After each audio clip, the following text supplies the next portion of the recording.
apalagi toko yang suka ngebon, itu jangan kita titipi mainan gede ya, nanti malah barang laku, nggak ada duit, itu malah menjadi masalah nanti.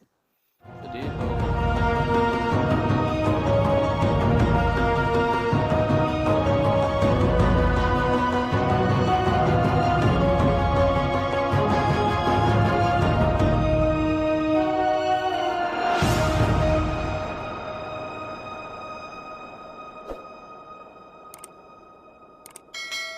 halo, assalamualaikum warahmatullahi wabarakatuh.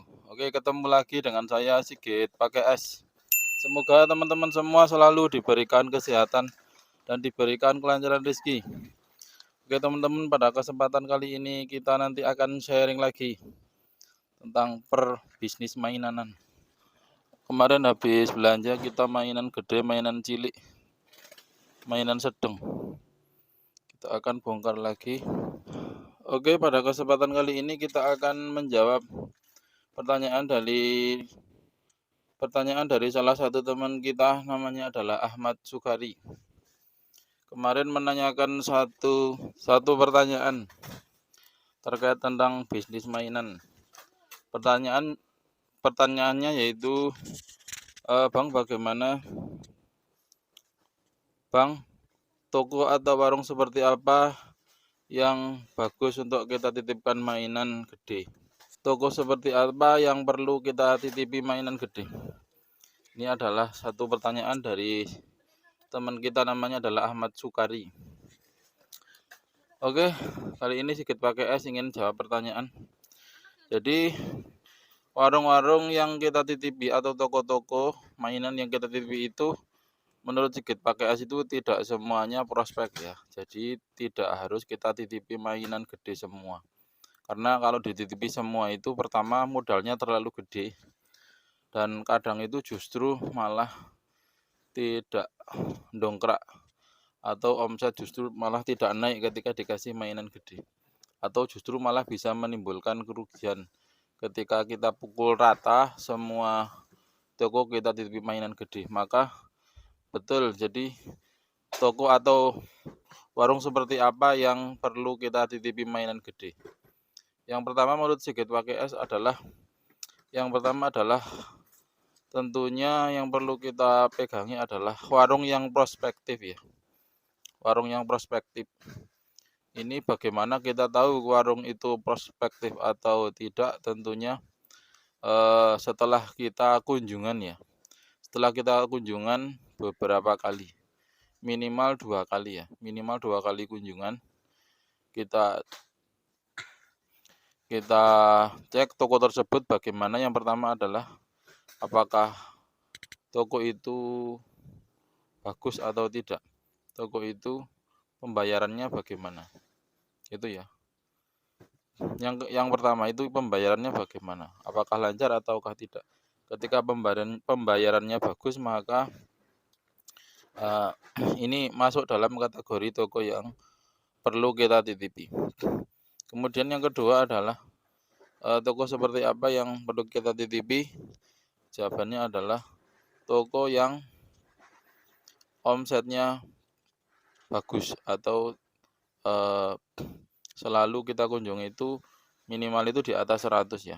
Warung yang omsetnya itu di atas 100.000 per kunjungan.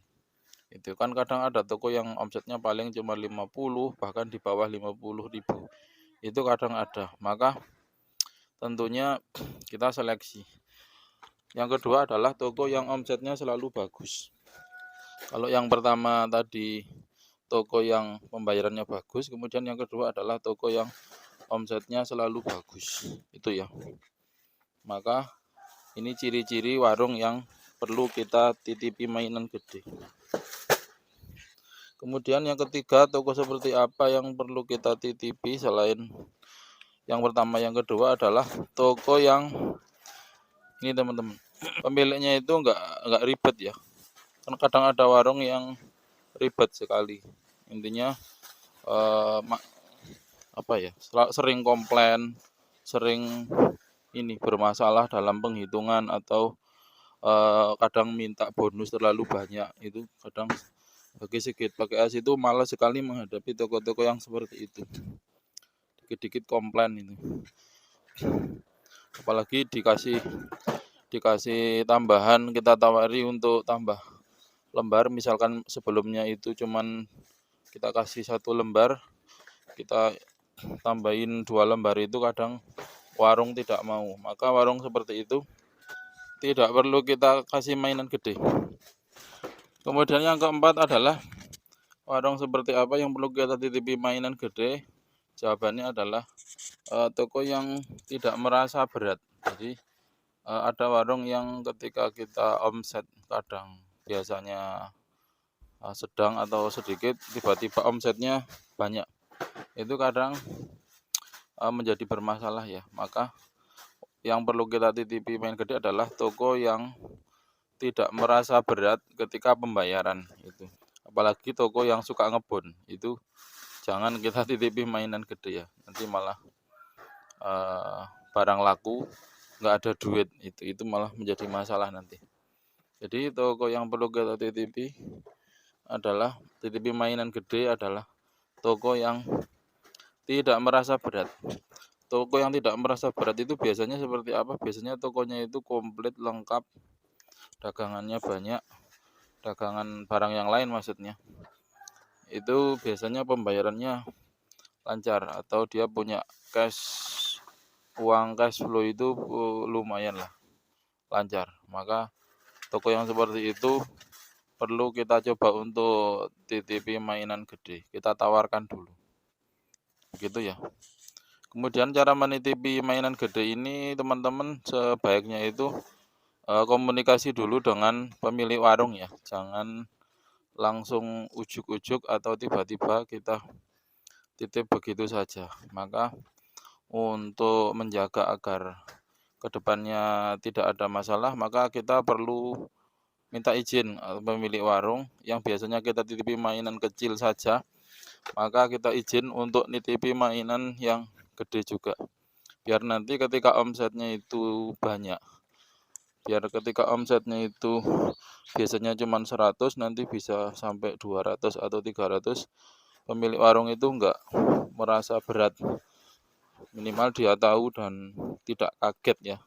Tidak kaget, jadi dia untuk membayar atau mengeluarkan uang itu tidak sambat atau tidak bekah-bekuh, karena resikonya itu kalau kita nggak bilang ke toko, ujuk-ujuk kita titipi mainan gede, kemudian ketika kunjungan ternyata omsetnya besar atau banyak, maka resikonya itu nanti si pemilik warung itu minta putus atau cabut mainan kita di toko tersebut. Nah ini kan malah iman-iman menjadi kita rugi, kehilangan satu pelanggan yang biasanya omsetnya bagus, malah tiba-tiba putus, kita rugi seperti itu ya.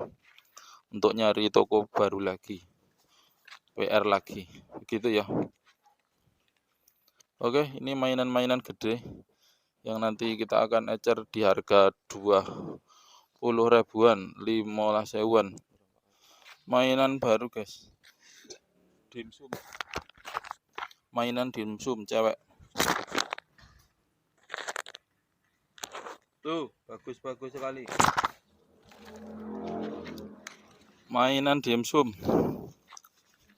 Bagus-bagus sekali dimsum. Oke, itu ya teman-teman. Sharing pagi hari ini menjawab pertanyaan dari salah satu teman kita, Ahmad Sukari. Teman-teman yang lain yang ingin bertanya boleh silahkan tulis saja di kolom komentar. Nanti insya Allah semoga sempat bikin video ya. Akan sedikit pakai es bikinkan videonya. Terima kasih, sampai ketemu lagi di video berikutnya. Sekian dan assalamualaikum warahmatullahi wabarakatuh.